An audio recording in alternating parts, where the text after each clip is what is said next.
وَيَسْأَلُونَكَ عَنْ ذِي الْقَرْنَيْنِ قُلْ سَأَتْلُو عَلَيْكُمْ مِنْهُ ذِكْرًا إِنَّا مَكَّنَّا لَهُ فِي الْأَرْضِ وَآتَيْنَاهُ مِنْ كُلِّ شَيْءٍ سَبَبًا فأتبع سببا حتى إذا بلغ مغرب الشمس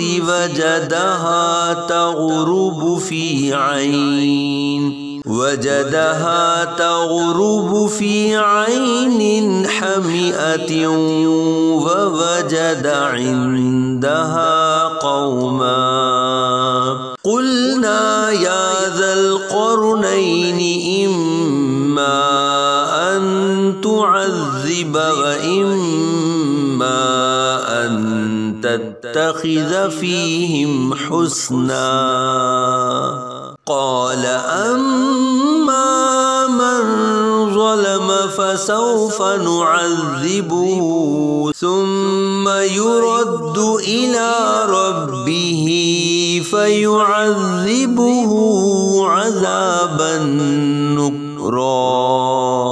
وأما من آمن وعمل صالحا فله جزاء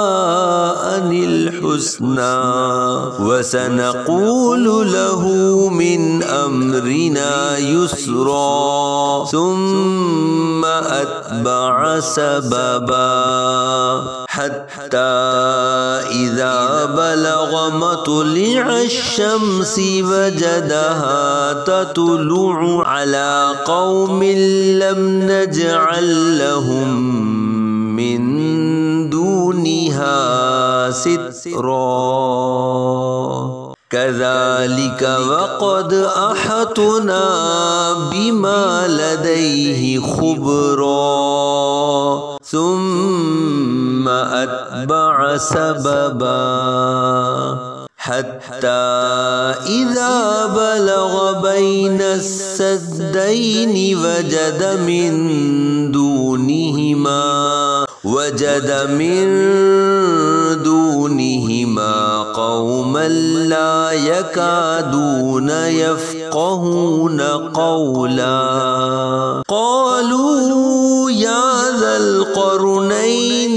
إن يأجوج ومأجوج مفسدون في الأرض فهل نجعل لك خرجا على أن تجعل بيننا وبينهم سدا قال ما مكني فيه ربي خير فأعينوني بقوة أجعل بينكم وبينهم ردما آتوني زبر الحديد حتى إذا ساوى بين الصدفين قال انفخوا حتى إذا جعله نارا قال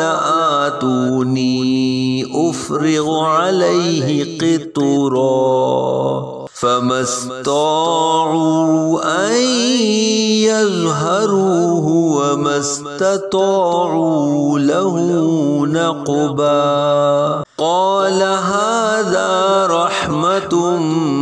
من ربي فإذا جاء وعد ربي جعله دكا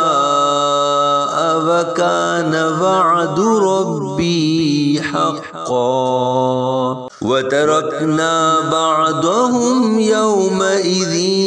يموج في بعض ونفخ في الصور فجمعناهم جمعا وعرضنا جهنم يومئذ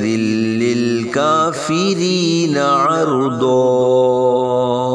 الذين كانت أعينهم في غطاء عن ذكري وكانوا لا يستطيعون سمعا